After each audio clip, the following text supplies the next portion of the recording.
these are all the different bits that we're going to be talking about. So the certificate itself, how we get a generated certificate, how we build it, the IAM users and groups behind that, and how an X509 certificate, once it's authorized, can with a thing ID and a role can get into that.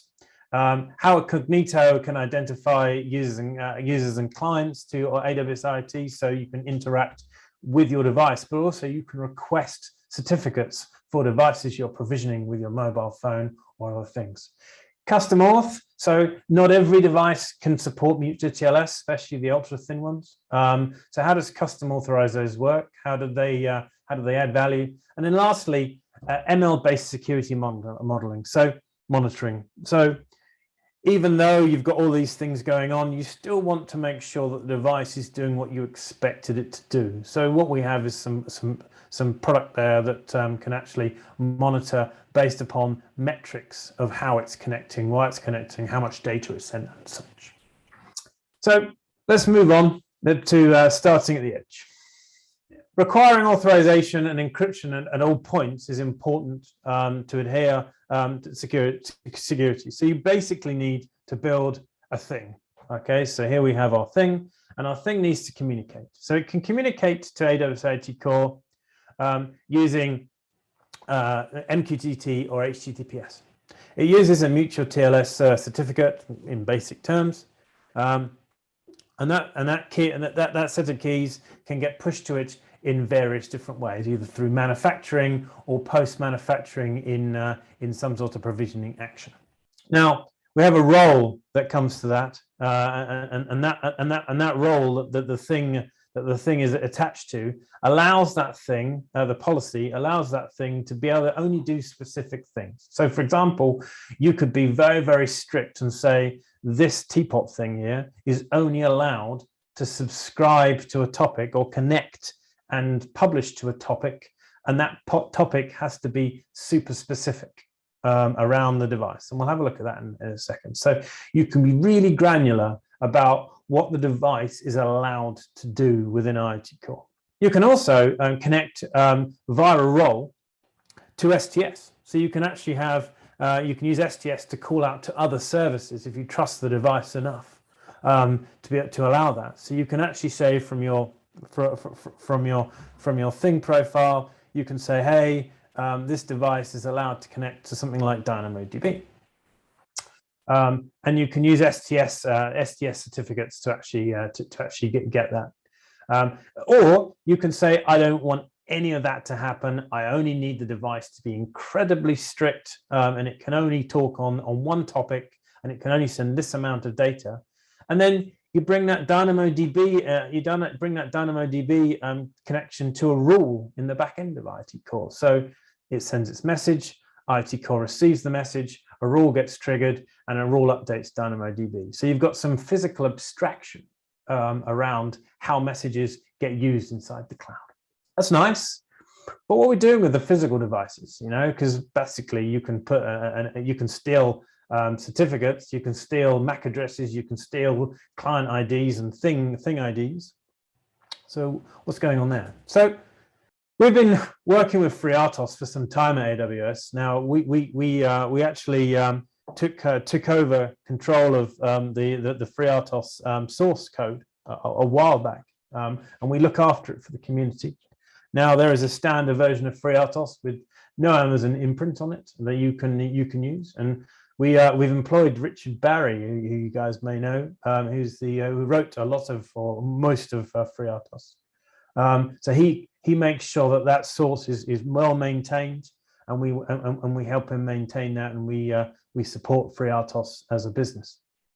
But there are a bunch of modules in FreeRTOS that, if you so wish to work with AWS, you can work. So we have an OTA module, we have an LTE module, we have shadow modules that allow you to talk back to the device if you need to. We have modules for different sorts of security. And I guess that's where I'm going with this, right? So in order for FreeRTOS to talk, you need a key, and that's fine. Okay, so that makes sense. So we added a whole bunch of that TLS functionality back in a few years ago now to allow devices with FreeRTOS to generally talk with using certificates. And of course, we use both those things in your thing. So anything from like an ESP32 or an STM micro device, you can actually use all that good stuff. However, there's also HSMs, right? So there are a number of HSMs out there, PKCS11, and there's hardware modules, and we've helped develop the support for that as well. So that is now a thing in FreeRTOS that you can use to generate and manage certificates in hardware in protected memory zones. So your FreeRTOS device is less tamperable with than it was before, because FreeRTOS is fairly popular. It's used in everything from smartwatches to industrial sensors. So super useful. But we didn't just stop there. We have also edge software. Now, the other software we write is AWS IT Greengrass. Now, Greengrass itself is just a software package that sits on gateway-based products. It can sit on anything from a Raspberry Pi all the way up to a very large Intel or AMD-based server at the edge. And it has the ability to offer Lambda and container support, as well as manage devices. It has a secure footprint. It knows how to use TPMs, for example. So you can run your own hardware certs on it, and you can validate those and make sure that they don't get tampered with as well. But then you can also make the RTOS things talk via it. Okay, so they don't have to actually talk directly to the cloud. So if you've got a large factory or a large sports field, and you don't want too many connections going out of it because they might be a good way of attacking you, you can actually pop them through Greengrass and use it as a traffic router. So there's only one connection coming out. So that's kind of useful. Now, do you trust your manufacturer? Say your manufacturer's in China, they're making your product. It's a CAD or something like this, or some sort of sensor like that. Do you trust them? Not everybody trusts their manufacturer. Okay, so in a zero trust principle, you know that the manufacturer, you shouldn't really be giving them your keys and your certificates, because you don't know. And I've seen this in previous instances where manufacturers have built a secondary product based upon the first product that uses the same mechanisms but works and is sold by a different company. So it uses the same back-end mechanisms as the first company, and they hadn't noticed. That's quite terrible then auditing, really, isn't it? But ultimately, it's all about selling product at the end of the day. So do you trust that Chinese manufacturer not to use your certificates against you with a rival product? Maybe, maybe not. Now, you can get around this by using manufacturing options as a CSR. So it's a claim certificate. So with a claim certificate, you can have a one-time connection to IoT Core with your claim certificate, and then you can actually use bulk provisioning right at the beginning of your process, bulk provision a whole bunch of certificates that be used to claim certificates. And what happens is it comes in, it asks for a set of certificates on a specific topic.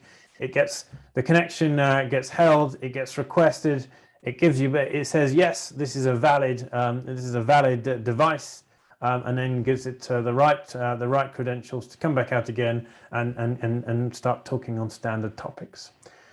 With your bulk provisioning template, if you trust the manufacturer, generally what they'll have is a PTS or some sort of production test system that will test a whole bunch of stuff, and then it should assign these certificates at time of manufacture.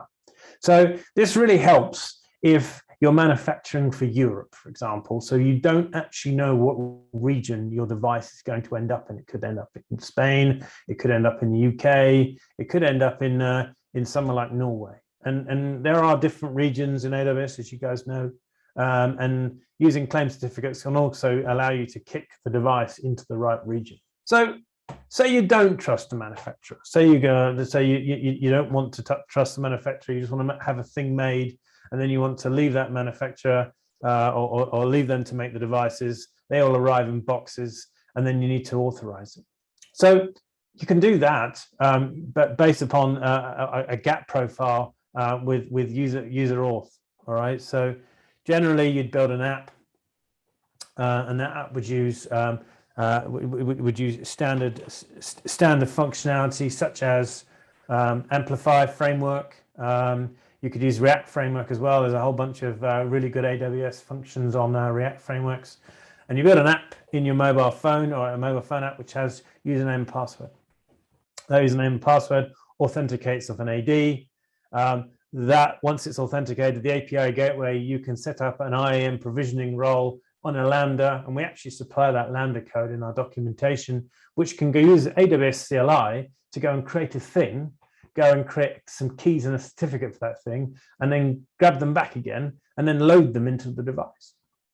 So you can say that you allow the user to actually provision their own device when they've got it out of the box as part of your onboarding and experience. Now, that's pretty cool. That's pretty useful. And it allows you to control where that device goes in the world, because you can also control what endpoint that device talks to based upon one resource. So you can actually have that API gateway anywhere, and you can actually then federate your accounts. Now, the X509 certificate itself that you're actually provisioning there, it can be an Amazon CA certificate. So you can have a root CA from Amazon. You can use all of our certificates if you want to, or you can use a third-party CA. You can, if you've got your own CA and you've got that for various different things, you can use that in our service. You can use ACM PCA if you want. So you can use Amazon Certificate Manager.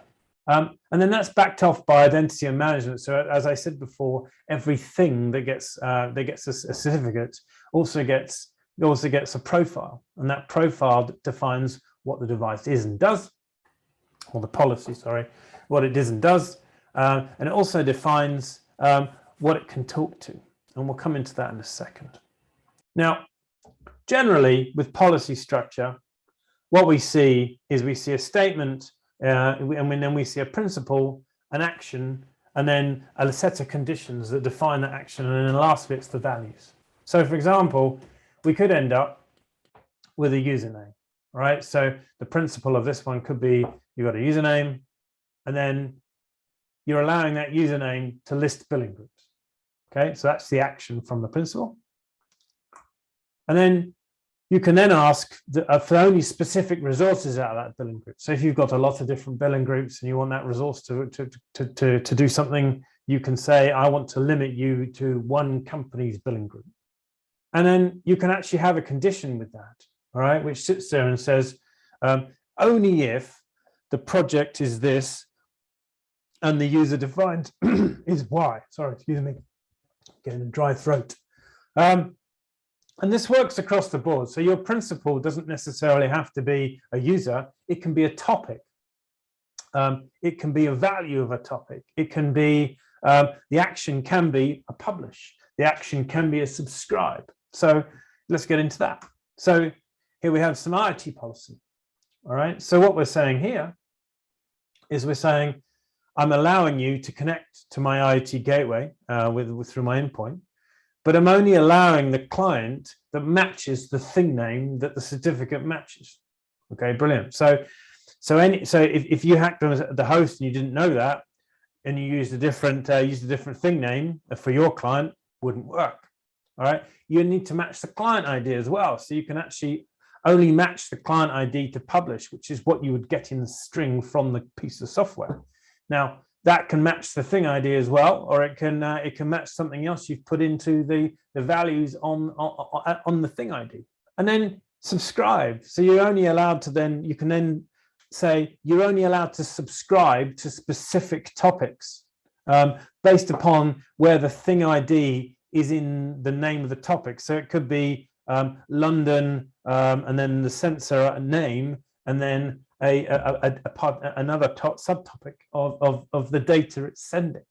So you have to know all of these attributes about the device to actually be able to use it and send to it. Okay, so that's kind of useful.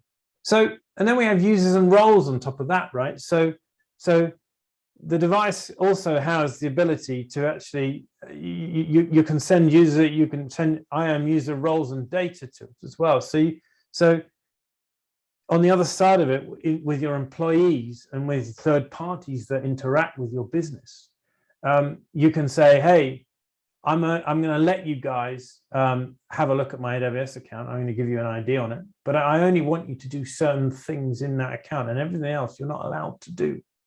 So say, for example, you've allowed a sub company to have a bunch of devices in your AWS account. And by the way, you could use something like Fleet Hub, which is one of our viewing services, which allows you to actually give out to look at customers' devices without actually entering the AWS account at all. But that's another topic for another time.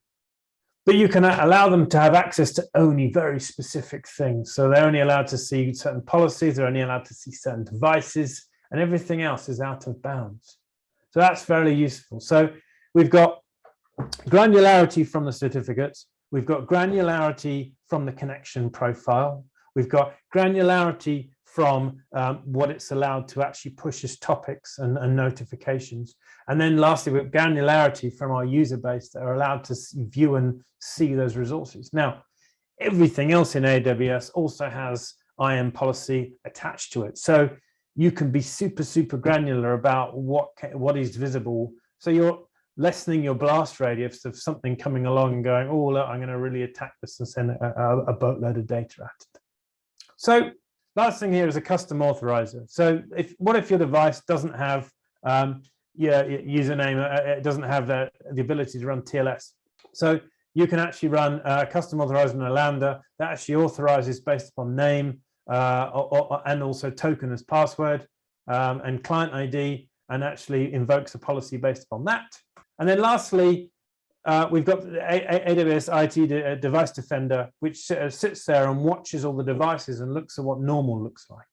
Now, normal looks like all these green devices, and what it's looking for is patterns outside of that. And you can set those as a set of specific rules, or you can set it as a machine learning based validation over time that looks for anomalies. Moving to zero trust. So avoid binary choices, guiding principles. It doesn't have to be identity centric and or network centric. It can be actually both, and you can bind them together. Focus on use cases. So a lot of people get involved in building security profile that aren't around perhaps use cases, and they end up binding themselves up, and it becomes a bit of a mess. Try and look at how machine to machine works and securing that, machine to application, and then looking at digital transformation, where you're saying, well, what data am I going to get out? What's important? And what's the lowest blast radius? Avoid getting mired in all these different discussions about, what if? Try things. One size does not fit all. Do not try and apply general policy to your specific business use case. It's inflexible and it doesn't work. And approaches to implementing it is, register, control your devices, test at that scale, and then monitor device health to look for conspicuous behavior, security monitoring responses, and remote access devices, looking at those things and seeing the values that you're getting out of it. Lastly, we have a more comprehensive zero trust workshop at reInvent this year. It's supposed to be pretty good. I've been doing some reviews on it. It's quite good. It runs for a couple of hours. So if you need to know more, please go and go there. reInvent is our free event for online this year, although there's also in person as well. So go and have a look at that. I have been Andrew Delamere. Thank you very much.